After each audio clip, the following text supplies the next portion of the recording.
Salam alaikum, matalid matal ahwal, Azul et bonjour. Voilà, je voulais revenir rapidement sur le dernier live qu'il y a eu sur Jazair Hop, la chaîne Jazair Hop qui concernait donc la sortie de crise par le vote et la formation des élus, de la nouvelle génération d'élus. J'ai eu beaucoup de coupures, j'avais un problème technique dans mes interventions, donc on m'entendait une minute ou deux, ensuite, bon bref, ensuite je coupais.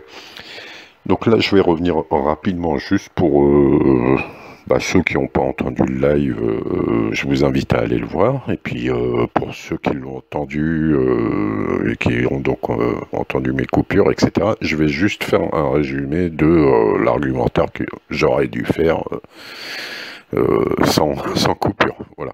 Donc au début, avant tout, on voulait la chaîne Jazair Hop, moi-même à titre personnel sur ma chaîne.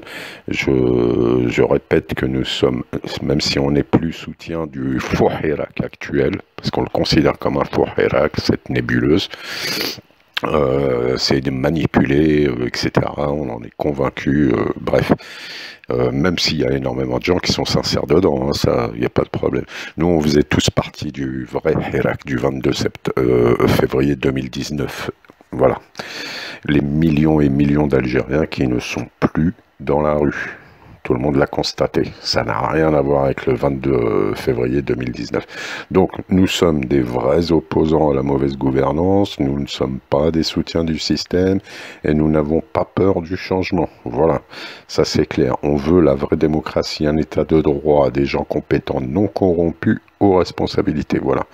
Donc, on considère, là je vais parler à mon titre personnel, comme ça c'est plus simple, la seule solution pour obtenir un renversement politique et une alternance au pouvoir, c'est de passer par le vote. Et seuls des résultats acceptés par tout le monde mèneront le pays vers une démocratie apaisée. Le but des prochaines élections législatives, c'est l'alternance au pouvoir, avec un gouvernement inédit issu du vote et des équipes municipales nouvelles. L'alternance consacrera le vrai début de la démocratie en Algérie, ce qu'on n'a jamais eu. On n'a jamais eu d'alternance réelle par le vote, d'accord ?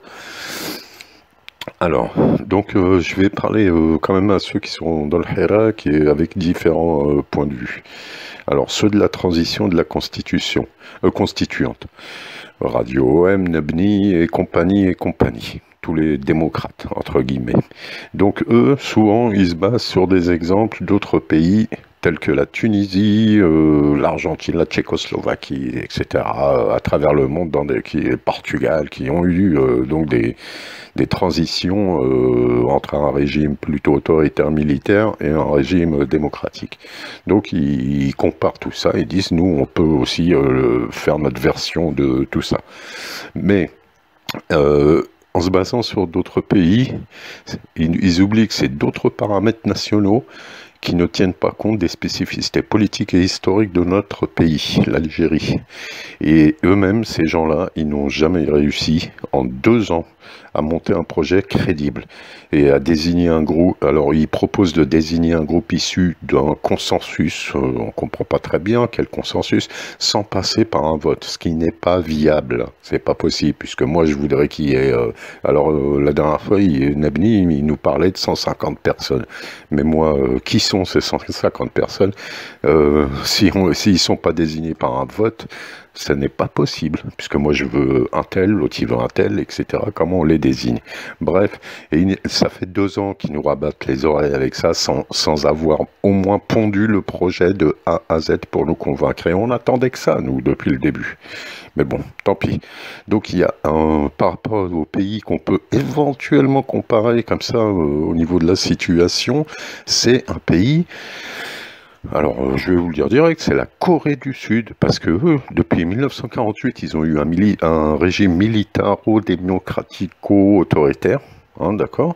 Et c'est seulement en 1987 qu'ils ont fait leur changement, qui sont passés vraiment à la démocratie. C'était quoi leur programme au début pour faire ce changement? Adoption de l'élection présidentielle au suffrage universel, donc du président. Ils ont élu un président. Ils ont révisé la loi électorale, restauration des droits civiques pour les dissidents et amnistie des prisonniers politiques. Voilà la Corée du Sud, comment ils sont passés à cette démocratie qu'on connaît actuellement. Ça ressemble fortement au programme qui est en Algérie actuellement, n'est-ce pas? Voilà. Mais la comparaison, elle s'arrête là. Voilà, alors je passe là-dessus. Sinon, il y a les adeptes de donner le pouvoir au peuple, comme tabou, etc. Voilà, donner le pouvoir au peuple. Qu'est-ce que ça veut dire? Ça veut dire, ils parlent quoi, de la démocratie athénienne, grecque ancienne, où les citoyens ils votaient à main levée, donc où il y avait une agora, etc. Où les citoyens proposaient des lois, et ensuite il y avait le Conseil des 500 qui étudiait les lois et tout ça et les adoptait ou non. Je vous rappelle qu'il y avait des exclus de la démocratie à Athènes, c'était les femmes, les esclaves, les artisans, les métèques. Voilà, bon, je sais pas ce qu'ils racontent ces gens-là qui disent donner le pouvoir au peuple.